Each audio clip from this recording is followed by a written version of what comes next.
사람들은 대체로 분노를 부정적으로 생각하지만 모든 분노가 다 부정적인 것은 아닙니다.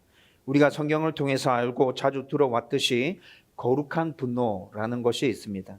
이 분노는 사회의 정의가 무너지고 하나님의 뜻과 공의가 무시당할 때 나타나는 의로운 분노를 말하는 것입니다. 지금 이 시대를 살아가고 있는 우리가 이 세상에서 살아가고 있는 사람들 중에서 이런 거룩한 분노를 발했던 사람, 18세기 영국에서 살았던 노예제 해방에 힘썼던 윌리엄 윌버포스라는 사람을 예로 들 수 있습니다. 그는 정치인이자 신앙인이었고 예수님을 인격인 사람입니다. 그리고 나는 아주 참혹했습니다. 수많은 아프리카 흑인들이 영국으로 팔려와서 짐승처럼 대우받으며 아주 학대받으며 살아가고 있는 모습을 윌버포스가 보게 된 것이죠. 그 현실을 직시한 후에 깊은 충격과 의로운 분노를 느끼게 됩니다. 그래서 윌버포스는 1789년에 노예 무역을 금지하는 법안을 발의하게 됩니다. 그리고 이 법안은 18년이 지나서 1807년에 영국 의회에서 통과되어서 법이 시행되게 됩니다. 노예 무역은 근데 노예 제도 자체는 영국 안에서 합법이었어요. 1807년에 노예 무역이 금지되고 난 이후에 윌버포스는 주저하지 않고 노예제 폐지 법안을 또 발의하게 됩니다. 여러분, 이런 법안들을 발의하게 된 이유는 그 안에 거룩한 분노가 일어났기 때문이죠. 단순한 감정이 아니었습니다. 하나님의 형상으로 지음받은 인간인데 모두 동일한 인격을 가지고 있는데 피부색의 차이에 따라서 어떤 이는 그들 위에 군림해서 그들을 짓밟고 있고 어떤 이들은 짐승처럼 살아가고 있는 모습을 보면서 일어났던 것이죠. 여러분, 윌버포스가 노예 무역 금지 법안, 노예제 폐지 법안 이런 법안들을 내고 진행시키면서 엄청나게 큰 어려움들을 계속해서 겪었습니다. 정치적으로는 계속해서 좌절했고요. 정치적으로 고립당했습니다. 극심한 스트레스와 그로 인해서 여러 질병에 시달리고 있었다고요. 마약성 진통제를 복용해야 될 만큼 수많은 병을 안고 있었습니다. 대중들에게는 엄청난 조롱과 비판을 받았겠죠. 이때는 노예제가 당연했다고요. 그런데 윌버포스가 노예제를 반대하는 법안을 냈을 때 사람들이 그를 향해서 엄청난 비난과 비판의 화살을 쏘아대고 있었어요. 여러분, 이렇게 엄청난 힘들고 어려운 고난들이 있었지만 그의 거룩한 분노는 사그라들지 않았습니다. 여러분, 노예제 무역을 폐지시키고 노예제 자체를 폐지시키는 법안, 이 전체 법안 다 통과되는 데까지 46년이라는 세월이 걸렸습니다. 1833년 8월에 비로소 그가 주장했던 법안은 통과되어서 영국 땅 안에서 노예 제도 자체가 사라지게 됩니다. 여러분, 그가 숨을 거두기 한 달 전에 1833년 7월 26일 날 윌버포스가 사망하거든요. 근데 그 숨 거두기 한 달 전에, 그다음에 한 달이 지나서 이 노예제도 법안이 모두 통과되어서 영국 땅에서 노예제도가 사라졌어요.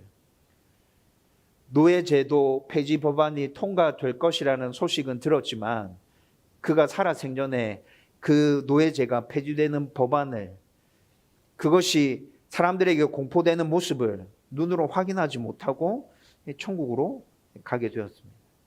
여러분, 그렇지만 그의 거룩한 이 분노 때문에 세상이 바뀌었죠. 여러분, 이 땅의 노예 제도가 사라진 그 첫 출발점이 윌버포스의 노예 무역 제도 폐지 법안, 노예제 폐지 법안이 바로 첫걸음이었던 것입니다. 그의 이 거룩한 분노는 하나님의 정의와 자비를 드러내는 통로가 되었습니다. 여러분, 오늘 우리가 읽었던 본문에서도 예수님도 분노하고 계십니다. 성전에서 채찍을 드시고 상을 엎으시고 장사꾼을 내쫓고 계시죠. 예수님이 바라시고 계신 이 분노도 거룩한 분노입니다. 왜 그렇습니까? 예배의 중심인 성전이 장사하는 곳으로 변질되었고 그 모습을 바라보시면서 하나님의 집이 더럽혀진 것에 대해서 거룩하게 분노하고 계신 것입니다. 여러분, 성도에게 있어서 성전은 어떤 곳이죠? 성도에게 있어서 성전은 하나님을 예배하는 거룩한 곳이고, 하나님을 예배하는 그 일은 성도에게 있어서 생명과 같은 것이며, 또 우리가 죽고 난 이후에 천국에 가서 영원토록 하나님과 즐겁게 예배해야 하는 삶이 성도의 삶이지 않습니까? 그런데 하나님을 예배하는 성전이 변질되어 버렸습니다. 예배 드리는 소리가 아니라 장사꾼의 거짓말들, 흥정하며 다투는 소리들, 짐승이 울부짖는 소리로 성전이 가득 찬 것이죠. 오늘 우리는 방금 읽은 이 본문을 가지고 예수님의 거룩한 분노에 대해서 한번 살펴보려고 합니다. 그리고 저와 여러분들의 예배도 한번 살펴봤으면 좋겠습니다. 우리의 예배가 하나님만을 예배하는 그런 예배가 아니라 형식적으로 전락한 예배라면, 우리 예배에 우리의 마음이 담겨져 있지 않다면 저와 여러분들도 우리의 모습을 살펴보면서 거룩한 분노를 발해야 된다 생각합니다. 그 거룩한 분노를 우리 속에서 뿜어내면서 우리도 예배자로 온전하게 설 수 있기를 주님의 이름으로 축원드립니다. 여러분, 먼저 오늘 본문으로 첫 번째 포인트로 살펴보려고 하는 것은 예수님은 거룩한 분노로 예배를 훼손한 현실을 책망하고 계신다는 것입니다. 13절과 14절 말씀에 이 모습이 분명하게 나타나고 있습니다. 여러분, 오늘 13절 말씀에 보면 6월절이 가까웠다고 말씀하고 있습니다. 6월절은 어떤 절기이죠? 유대인들에게 있어서 가장 중요한 최대의 절기이지 않습니까? 6월절에는 유대인 모든 남자들이 어느 곳에서 살든지 예루살렘 성전으로 다 모여서, 그 성전에 모여서 한 주간을 하나님 앞에 예배드리면서 지냈던 절기가 바로 6월절 절기입니다. 여러분, 그런데 이 6월절 절기를 지키기 위해서 사람들이 지금 성전으로 모이고 있습니다. 예수님도 6월절 절기를 지키기 위해서 예루살렘 성전으로 향하셨습니다. 그런데 거기서 매우 충격적인 모습을 목격하게 됩니다. 14절 말씀에 나오죠. 성전 안에서 소와 양과 비둘기 파는 사람들과 돈 바꾸는 사람들이 장사하고 있는 모습을 예수님께서 보신 것이죠. 여러분, 성전 안에서 장사하고 있는 이 사람들은 6월절 제사를 위해서 각 지방에서 모여드는 사람들에게 편의를 제공해 주기 위해서 존재하고 있는 사람들입니다. 여러분, 이 사람들 옛날부터 있었어요. 오늘 본문에 등장하는 이 시점에만 반짝 등장한 사람들이 아니었습니다. 옛날부터 이 사람들은 절기를 지키러 올라오는 사람들에게 제사들이 짐승을 판매하고 또 성전세를 내야 됐었는데, 그 성전세는 로마 돈으로 내야 됐었거든요. 그런데 일반적으로 사용하는 돈은 이스라엘 유대인들이 사용하는 돈이잖아요. 그러니까 환전하는 사람도 있었고 짐승을 파는 사람도 옛날부터 존재했다는 것이죠. 그러나 문제는 그것이 단순한 편의 제공이 아니라 성전 마당을 마치 시장처럼 만들어 버렸다는데 그 문제가 있습니다. 여러분, 지금 여기 성전 그림이 보이는데 이게 예루살렘에 있었던 존재했던 성전의 모습입니다. 헤롯 성전이라 합니다. 네. 솔로몬이 지었던 성전은 파괴되었고 로마 황제였던 헤롯이 유대인의 종교 생활을 보장해 주기 위해서 그 헤롯이 지은 성전이 지금 이 성전입니다. 여러분, 이 전체가 지금 성전이거든요. 이 전체가 성전인데 성전을 구분해 보면 이렇게 이방인의 뜰이 있습니다. 이방인의 뜰 안에는 이방인들도 들어갈 수 있습니다. 이방인의 뜰도 성전입니다. 그런데 이방인들도 여기까지는 들어갈 수 있다는 거죠. 그 다음에 여기가 지금 성전 건물인데, 성전 건물을 보면 이스라엘의 뜰이라고 있습니다. 아니, 먼저 여인의 뜰이라고 있죠. 여인의 뜰은 여기입니다. 유대인 여인들만 여기까지 들어갈 수 있습니다. 그 다음에 이스라엘의 뜰이라고 있죠. 이스라엘의 뜰은 유대인 남자들만 들어갈 수 있는 곳입니다. 제사장의 뜰이 있습니다. 제사장의 뜰은 제사장만 들어갈 수 있는 곳이었습니다. 그 다음에 성전이 성소와 지성소로 나누어져 있죠. 이게 성전인데 성전 건물은 딱 요거 하나입니다. 그런데 성전이 성소와 지성소로 나누어져 있습니다. 성소 안에는 누가 들어갈 수 있죠? 제사장이. 지성소 안에는 대제사장만 들어갈 수 있습니다. 지금 성전이 이렇게 돼 있는데 장사꾼들이 지금 어디서 장사하는 것이냐면 이방인의 뜰에서 지금 장사하고 있는 것입니다. 이렇게 이방인의 뜰에서 장사를 하고 있다고요. 여러분, 본래부터 이런 사람들은 존재했다고 말씀드렸죠. 본래부터 존재했던 이 사람들은 성전 안에서 장사한 것이 아니라 예루살렘 성전 밖에서, 예루살렘 성 안인데 성전은 아닌 밖에서 장사를 하고 있었습니다. 그런데 이 사람들이 어느 순간에 지금 성전 안으로 이방인의 뜰까지 들어와서 장사를 하고 있다는 것이죠. 이를 보신 예수님이 분노하신 것입니다. 여러분, 이 분노는 단순한 감정 폭발이 아니라 경노였습니다. 그냥 조용히 해! 이렇게 소리 지르신 게 아니었다고요. 직접 채찍을 만들어서 휘두르시면서 장사꾼과 짐승들을 몰아내셨다고 말하고 있습니다. 15절에 그렇게 얘기하고 있죠. 여러분, 그런데 지금 우리의 입장에서 생각해 보면 예수님의 이런 모습은 좀 지나치다는 생각 들지 않으세요? 여러분, 이거 법적으로 만약에 이 시대에 소송 걸면 예수님 다 지겠죠? 이렇게 하면 큰일 납니다. 예수님 집니다. 그런데 왜 이렇게까지 하셨을까요? 좀 무리하다는 생각이 드는데 왜 이렇게까지 하셨을까? 예수님의 분노는 개인적인 감정이나 그냥 인간적인 차원에서의 분노의 문제가 아니었습니다. 하나님 아버지의 집이 더럽혀지고 예배의 목적이 왜곡된 것에 대한 의로운 분노였다는 것이죠. 여러분, 구약 성경을 읽어보면 구약의 선지자들이 계속해서 하나님의 성전을 향해서 외치는 동일한 메시지가 있었습니다. 구약의 선지자들이 하나님의 성전을 보면서 외쳤던 메시지는 하나님의 성전은 만민이 기도하는 거룩한 집이다라는 것입니다. 하나님의 성전은 만민이 기도하는 거룩한 집이다. 여러분, 구약 성경에서 선지자들이 한결같이 외쳤던 메시지였거든요. 만민이 하나님께 기도하는 거룩한 집이다. 그곳에서 하나님 우리를 만나주신다. 그리고 그곳에서 우리는 하나님의 사람으로 변화되어져 가고 온전하게 회복되어 질 수 있다. 여러분, 구약에 나타나는 성전과 관련된 메시지는 다 이런 것이었는데 지금은 돈 냄새가 나는 곳이 되어버렸습니다. 거짓말이 섞인 거래들, 시끄러운 말다툼, 짐승들의 울음소리가 가득한 곳이 바로 성전이 되어버린 것이죠. 그래서 예수님께서 말씀하십니다. 16절에 보면 내 아버지의 집을 장사하는 집으로 만들지 말아라. 예수님은 예배의 자리가 거룩함을 잃어버리고 이익과 거래의 장소로 전락한 현실을 지금 책망하고 계신 것입니다. 이렇게 예수님의 분노는 사랑과 열심에서 비롯된 거룩한 분노였습니다. 하나님을 사랑하는 마음에서 비롯된 거룩한 분노였다고요. 하나님을 사랑하는 마음에서만 비롯된 분노가 아니라 사람들을 사랑하는 마음에서 비롯된 분노이기도 합니다.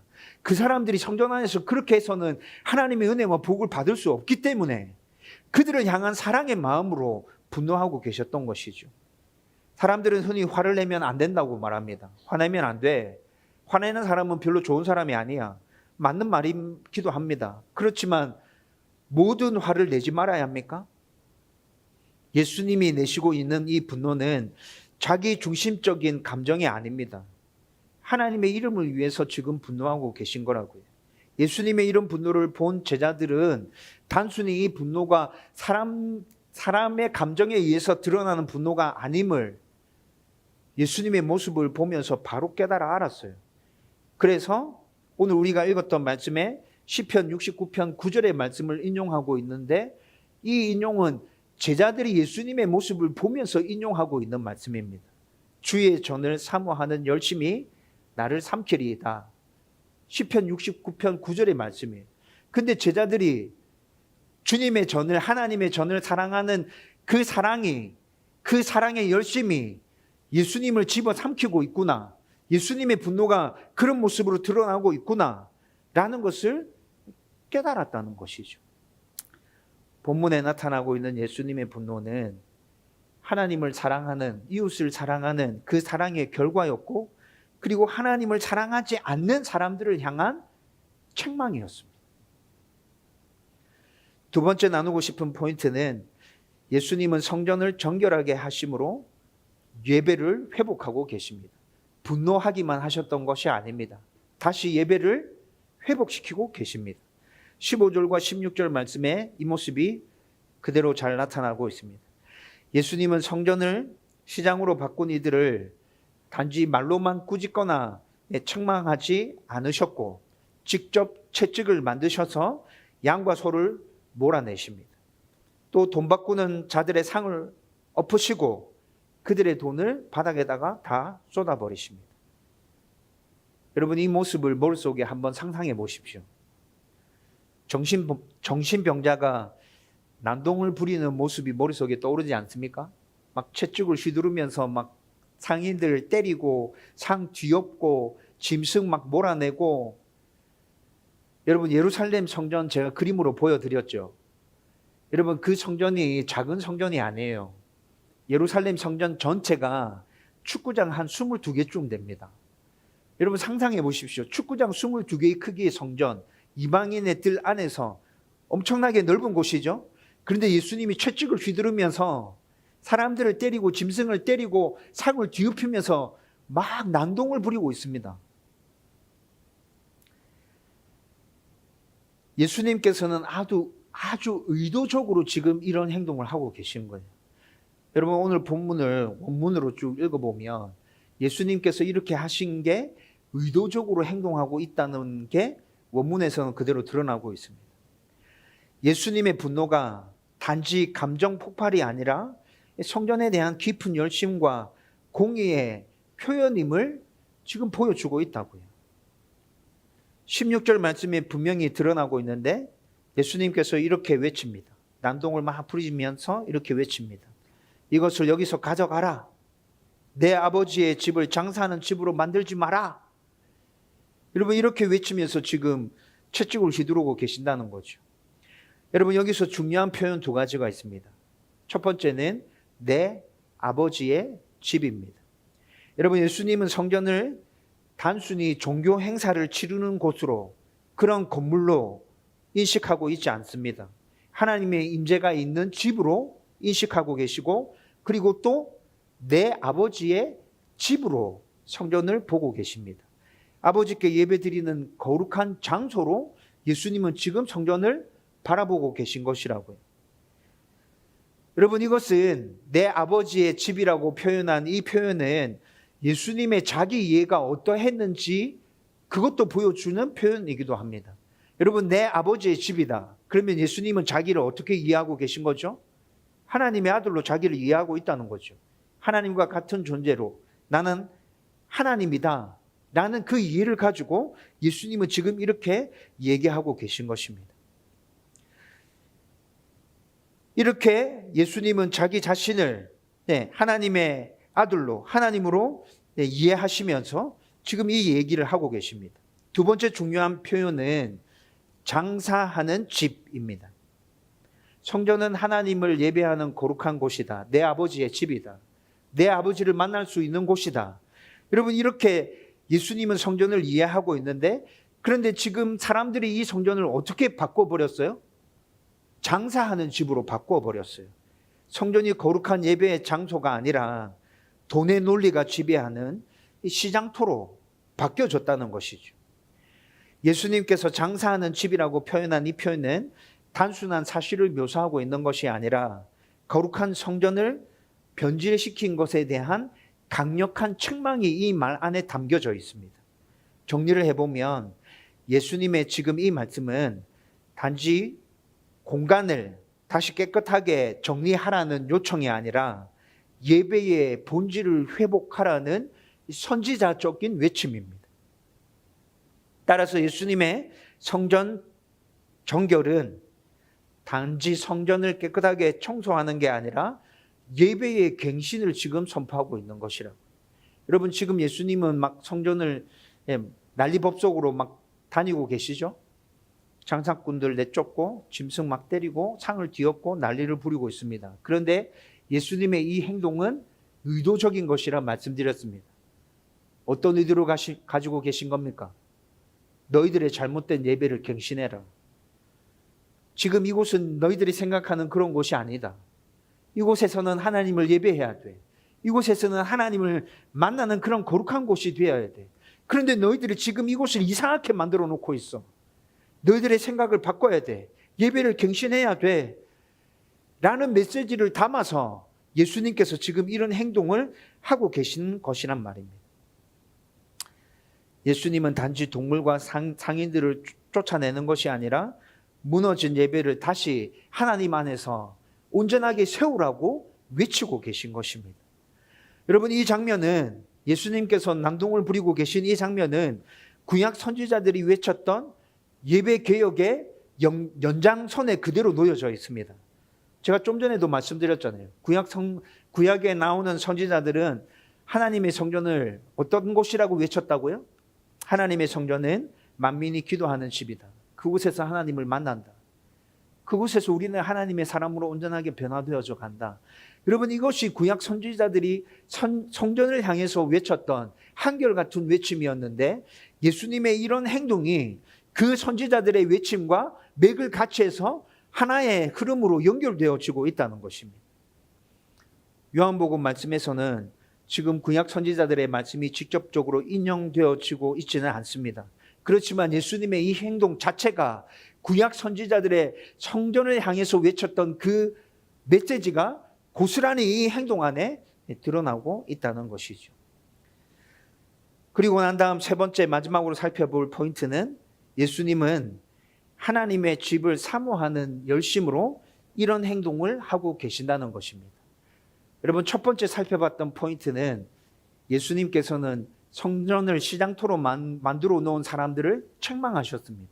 그리고 두 번째는 책망하시는 것으로 그치지 않고 이 성전을 다시 성전답게 온전하게 세우기 위해서 직접적으로 행동하고 계셨다는 것이죠.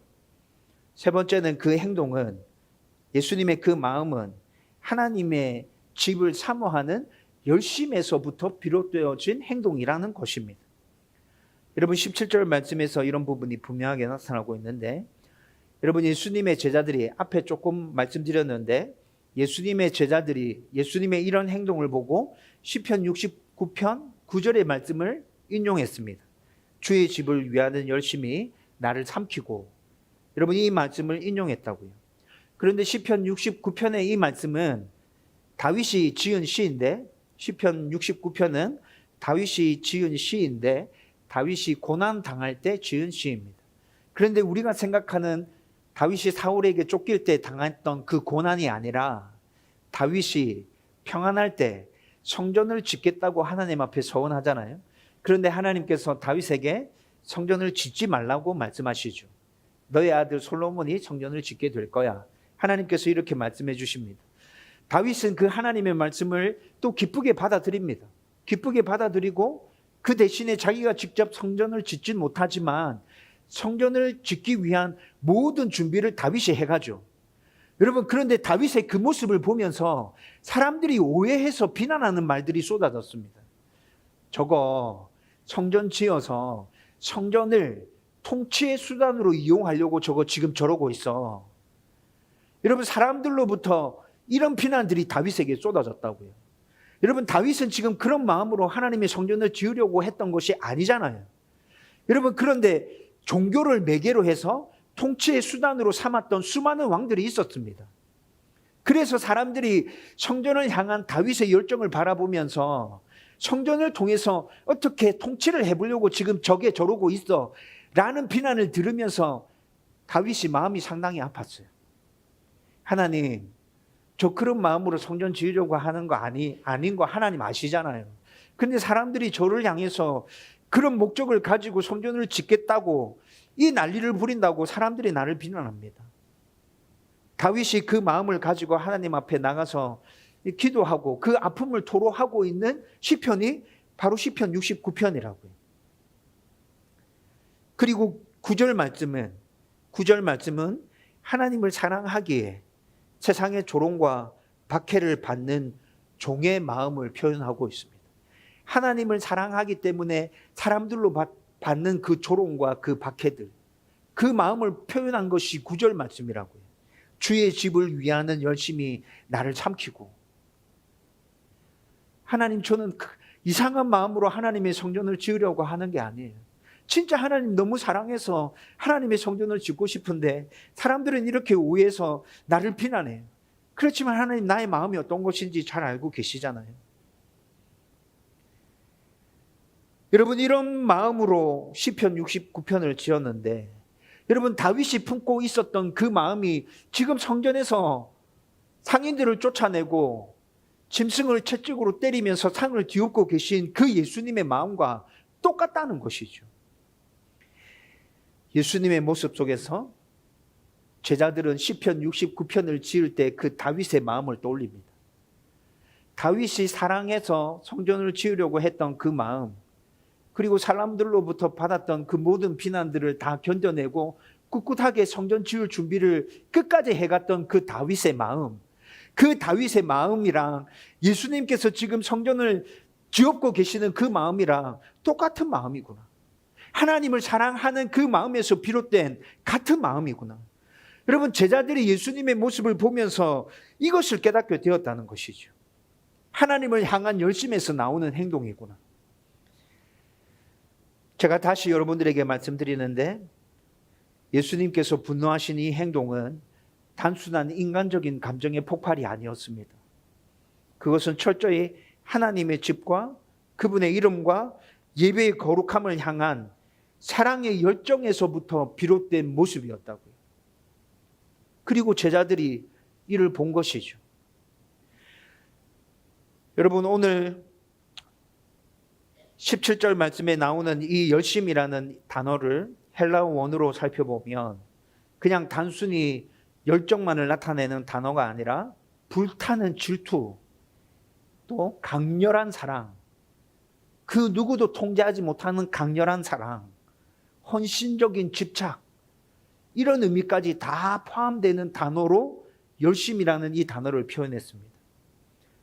예수님은 하나님의 집과 예배가 타락한 현실을 보면서 도저히 외면할 수가 없었습니다. 왜 그렇습니까?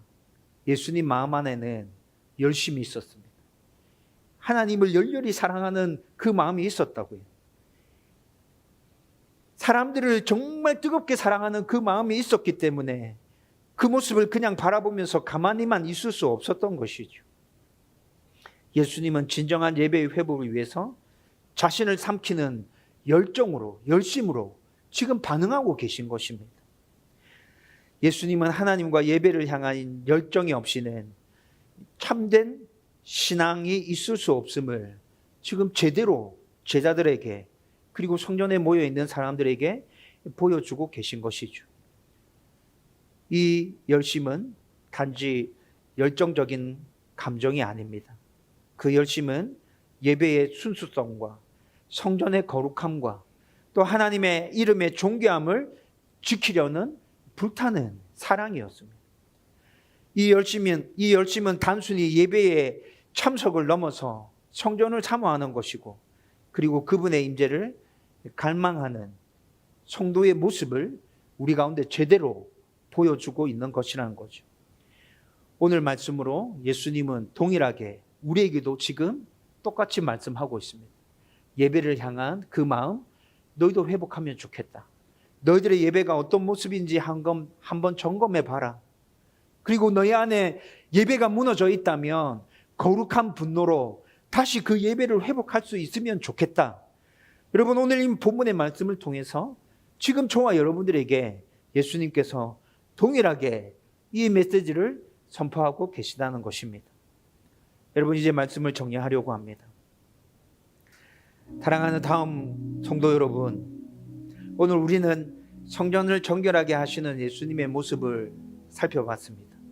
채찍을 들고 창을 엎고 장사하는 사람들을 내쫓는 예수님의 모습은 우리에게도 굉장히 낯설고 또 두려운 모습이기도 합니다.